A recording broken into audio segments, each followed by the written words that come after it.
श्री आज नाशिकमधील पांडवलेणी बघण्यासाठी आला आहे.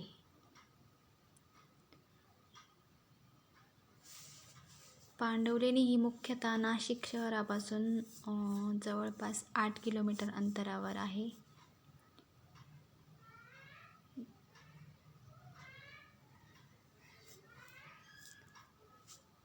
त्यासाठी आपल्याला डोंगर चढावा लागतो. टेकडीसारखे आहे, ती चढून आपल्याला वरती पांडवलेणी बघण्यासाठी भेटतात. तर त्यासाठी आधी तिकीटे काढावे लागतात. प्रत्येकी 25 रुपये असं तिकीट आहे तिथे. आणि त्या ठिकाणी लेणी बघण्यासाठी सकाळी 9 ते 5 पर्यंत ते खुले असते.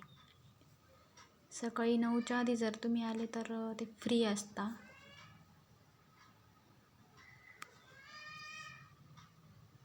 ही लेणी मुख्यतः 2000 वर्ष जुनी आहे. आणि या ठिकाणी तुम्हाला 24 लेण्या आपण बघू शकतो. प्रत्येक लेणीला वेगवेगळी नावे आहेत. या 24 लेण्या अखंड दगडात कोरलेल्या आहेत. त्या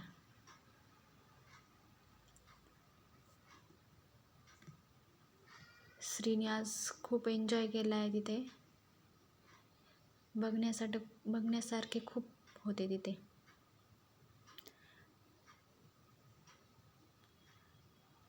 तिथे वेगवेगळे खांब, प्रत्येक लेणीमध्ये वेगवेगळे खांब असे कोरलेले आहेत.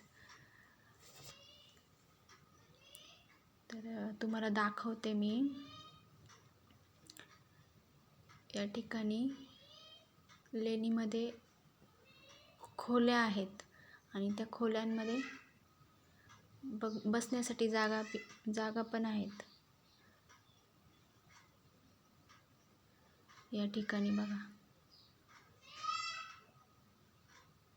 खोलीसारखं केलेले आहे. प्रामुख्याने इथे गौतम बुद्धांच्या मूर्ती जास्त आहेत. आणि काही ठिकाणी काही लेण्यांमध्ये गुहा बघायला भेटतात. नाशिक मुंबई लगत जी टेकडी आहे त्या टेकडीवर या लेण्या कोरलेल्या आहेत.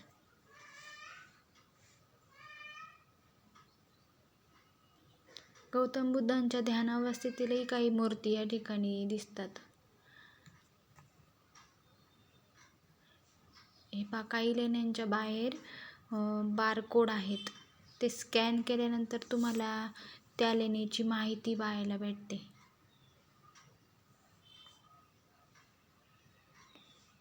हे पहा, लेण्यांमध्ये छोट्या खोल्या आहेत.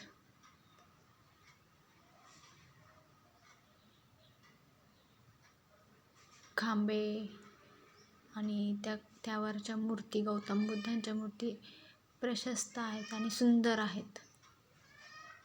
छोट्या खोल्या आहेत आणि त्या खोल्यांमध्ये बसण्यासाठी, ध्यान अवस्था करण्यासाठी जागा आहे. अखंड दगडामध्ये कोरलेल्या आहेत त्यामुळे तिथे पावसाचे पाणीही भरपूर साचते. श्रीने खूप एन्जॉय केला आहे तिथे. खूप खेळला तो, खूप दमलेला आहे.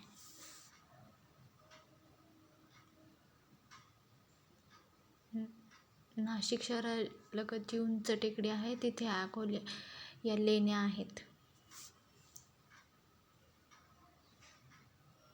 सॅटर्डे संडे खूप गर्दी असते इथे.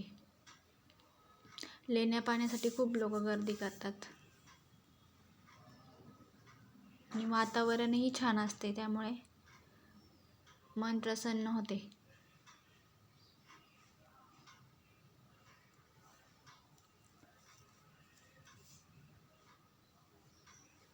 हे पहा, इथे मध्ये गुहासारखं आहे आणि तिथेच वेगवेगळ्या मूर्ती आहेत. काही ध्यानावस्थेतील मूर्ती आहेत, तर काही उभे आहेत.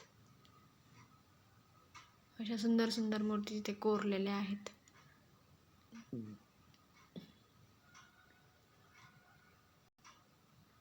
ही लेणी बघण्यासाठी टाईमही लागतो,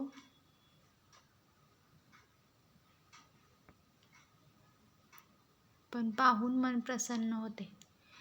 आणि लेणी उतरल्यानंतर, डोंगर टेकडी उतरल्यानंतर खाली बौद्ध स्मारकही आहे, त्यामुळे ते बघण्यासाठीही लोक तिथे जमतात. आणि मुलांना खेळण्यासाठी काही गार्डन छोटं केलेलं आहे, त्यामुळे मुलंही तिथं चांगले रमतात.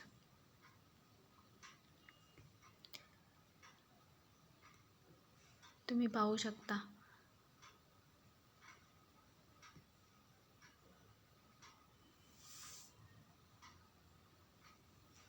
तुम्ही पाहू शकता श्री किती खेळतोय.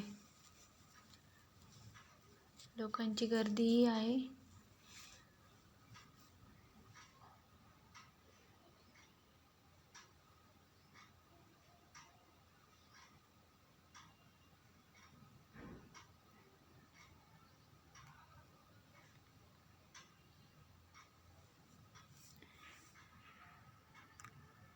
पुढे गेल्यानंतर एक बौद्ध स्तूप पण आहे, ते पण छान आहे. तिथे खांब तयार केलेले आहेत, त्यांनी खांब कोरलेले आहेत दगडामध्ये, आणि बौद्ध स्तूप आहे.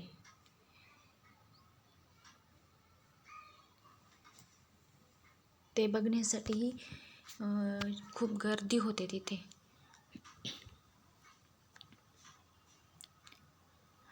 एका प्रचंड टेकडीमध्ये दगडामध्ये या लेण्या कोरलेल्या आहेत.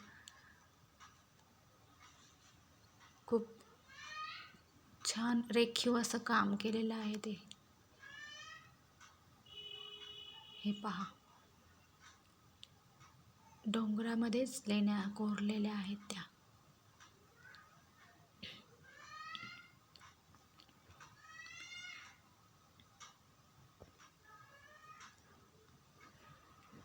लेणीवरती चढण्यासाठी या पायऱ्याही आहेत.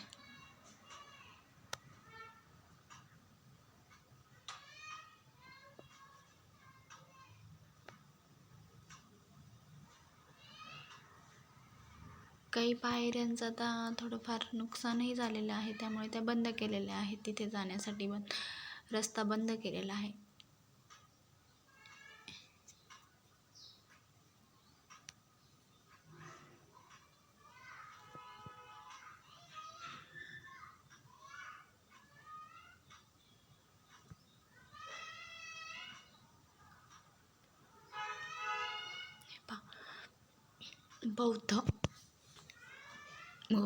गौतम बुद्धांच्या मूर्ती आहेत त्या.